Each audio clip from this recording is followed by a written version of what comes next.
नमस्कार विद्यार्थियों, स्वागत है आप सभी का एग्रीकल्चर शिक्षा यूट्यूब चैनल पर।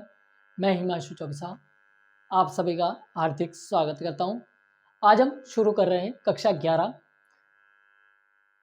अपनी एग्रीकल्चर सब्जेक्ट, जिसमें चैप्टर 3 चल रहा था, अध्याय 3, जिसका नाम है मृदा सॉइल। सॉइल के बारे में हमने परिभाषा और कुछ बेसिक बातें की थी। सॉइल किस भाषा से लिया गया शब्द है, इसका अर्थ क्या होता है, तो हमने जाना था फ्लोर या फर्श से जाना था। सॉइल यानी कि मृदा, मृदा की परिभाषा के बारे में हमने कुछ डिस्कस किए। तो आज का हमारा टॉपिक है, एक मिनट, इससे पहले हमने मृदा संगठन के बारे में भी बात किया था। मृदा खनिज, कार्बनिक पदार्थ और मृदा और वायु के बारे में आज हम पढ़ेंगे। फिर से नए टॉपिक की तरफ बढ़ेंगे और आज का हमारा जो टॉपिक है वो है मृदा का आयनात्मक संगठन। ठीक है, लिखता हूं मैं यहां पर, देखिए आप इस टॉपिक के बारे में कि मृदा का आयनात्मक संगठन।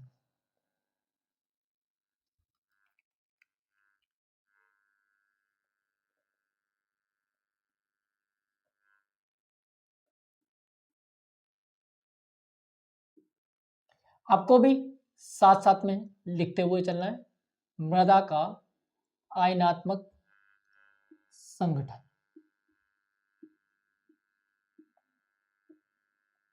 ठीक है, क्लियर होगा, दिख रहा होगा, बढ़िया सा। तो इस टॉपिक की शुरुआत करने से पहले आप सभी को वीडियो को, अपनी क्लास को, ये क्लास मेरी नहीं है आपकी, तो आप अपनी क्लास को लाइक करें, इस क्लास को अपने दोस्तों तक भेजें और चैनल को सब्सक्राइब करें। ठीक है, तो मृदा में मुख्य रूप से 4 अवयव महीन दशा में पाए जाते हैं। क्या कह रहा है हमारा पॉइंट, समझिएगा, आप अपनी बुक में भी देख लेना, वहां पर भी यही लिखा हुआ है कि मृदा में 4 प्रकार के मुख्य अवयव महीन दशा में यानी कि मुख्य रूप से पाए जाते हैं, तथा मृदा की अन्य अवयव से भी बली प्रकार, मृदा के अन्य अवयव से बली प्रकार मिश्रित रहते हैं, यानी कि अच्छी तरह से मिले जुले रहते हैं। ठीक है, तो ये पॉइंट एक बार लिखते हैं, फिर समझ लेंगे कि आखिर में हमारा ये पॉइंट कहना क्या चाह रहा है। तो ये लीजिए, मैं लिख देता हूं कि मृदा में मुख्य 4 अवयव, मृदा में मुख्य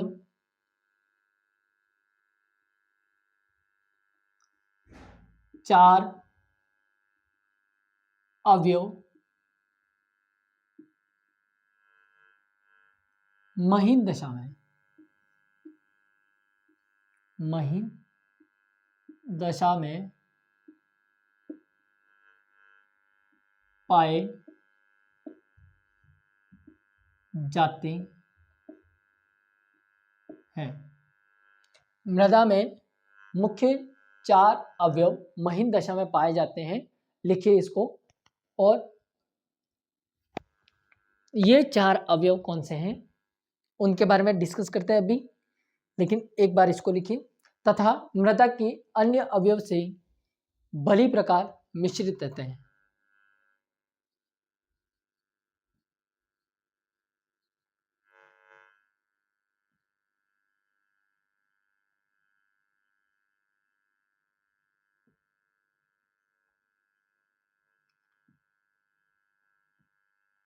तथा मृदा के अन्य अवयव से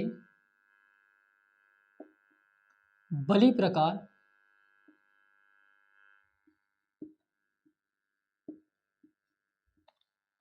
मिश्रित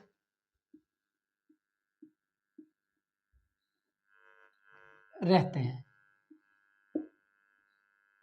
ठीक है, क्लियर होगा पॉइंट्स कि अवयव कितने हैं, 4, और ये क्या करते हैं कि जो सॉइल के अन्य कंपोनेंट्स हैं उनसे भी मिश्रित रहते हैं। ठीक है, अब हम लिखेंगे कि मृदा का आयतन लगभग, मृदा का आयतन लगभग इसे पॉइंट नंबर 1 डाल दो, इसे लिख दो पॉइंट नंबर 2। तो मृदा का आयतन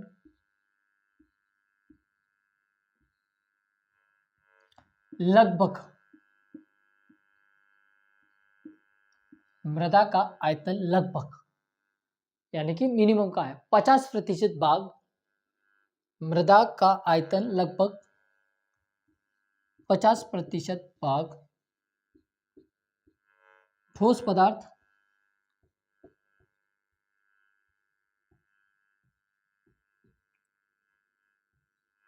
मृदा का आयतन लगभग 50% भाग ठोस पदार्थ से तथा ठोस पदार्थ से घिरा रहता है तथा शेष आयतन को रंध्रावकाश कहते हैं। 50% भाग ठोस पदार्थ से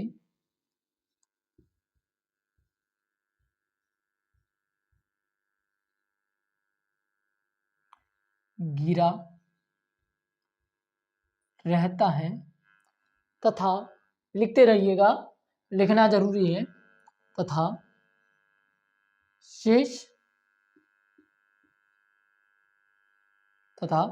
शेष आयतन को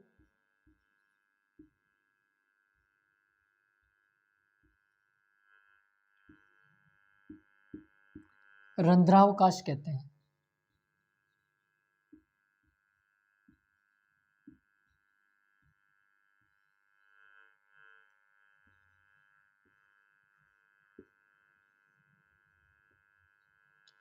ठीक है, रंध्रावकाश it means pore space. Total मृदा का जो आयतन होता है वो 100% होता है। हमने जो अगली क्लास में डिस्कस किया था उसमें 50% भाग ठोस पदार्थ से घिरा रहता है और शेष बचा हुआ 50% भाग वो क्या होता है, रंध्रावकाश यानी कि पोर स्पेस होता है। पोर स्पेस में क्या होता है कि यहाँ पर 25% और 25% दो भागों में ये भाग जो होता है रंध्रावकाश का वो बटा हुआ होता है। लिखिए उसके बारे में बात करते हैं। तो लिखिए उसके बारे में कि पॉइंट नंबर 3 लिखिए उसके बारे में कि जिसमें 25% में जल तथा 25% में वायु भरी रहती है।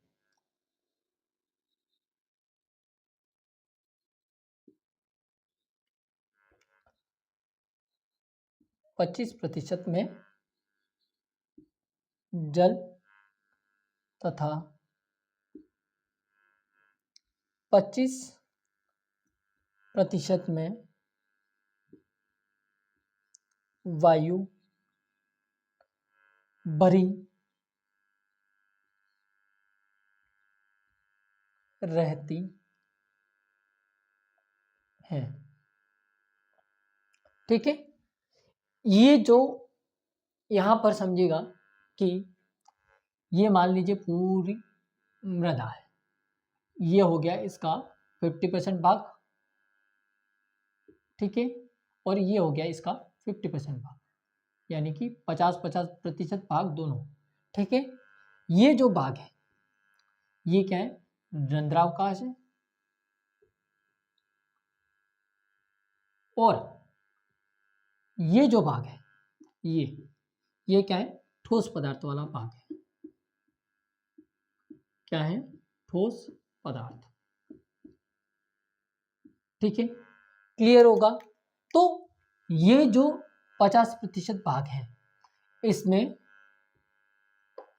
25% वायु और 25% जल उपस्थित होता है।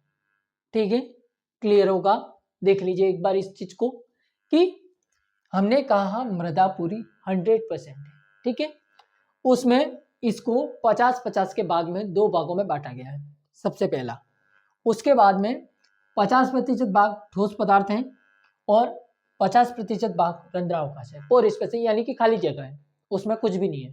ठीक है, तो उसमें कुछ भी नहीं है तो उसमें आता है अब बारी, इसमें 25% में जल भरा रहता है और 25% में वायु भरी रहती है।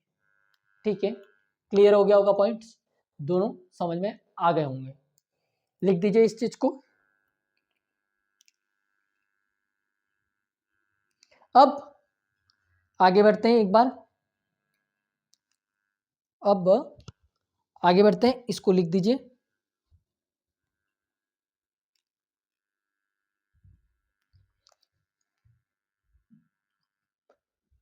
आज हमने थोड़ा सा न्यू ईयर के साथ में शुरुआत की और हमने मृदा का आयनात्मक संगठन के बारे में थोड़ा सा डिस्कस किया, 2-4 लाइनें पॉइंट्स हमने डिस्कस किए। कल हम मृदा अवयवों का वर्णन, ये जो टॉपिक है, इस टॉपिक के बारे में कल की क्लास में डिस्कस करेंगे। आज की क्लास का मुद्दा ये रहेगा कि आप इस क्लास में कितना रिस्पॉन्स दे पाते हैं, उस हिसाब से मैं कल से क्लासेस कंटिन्यू करूंगा। सब आपके ऊपर निर्भर है, क्योंकि आप जब जवाब देंगे, लाइक करेंगे, कमेंट्स करेंगे, अपने क्वेश्चन पूछेंगे, चलो लाइक नहीं करोगे तो चलेगा, लेकिन अपने क्वेश्चंस जब पूछोगे तब मैं आपकी क्लास कंटिन्यू करूंगा। बाकी देखते हैं कैसे क्या हो पाता है, ठीक है। तो हम मिलते हैं नई क्लास के माध्यम से, तब तक के लिए जय हिंद, वंदे मातरम, बाय बाय।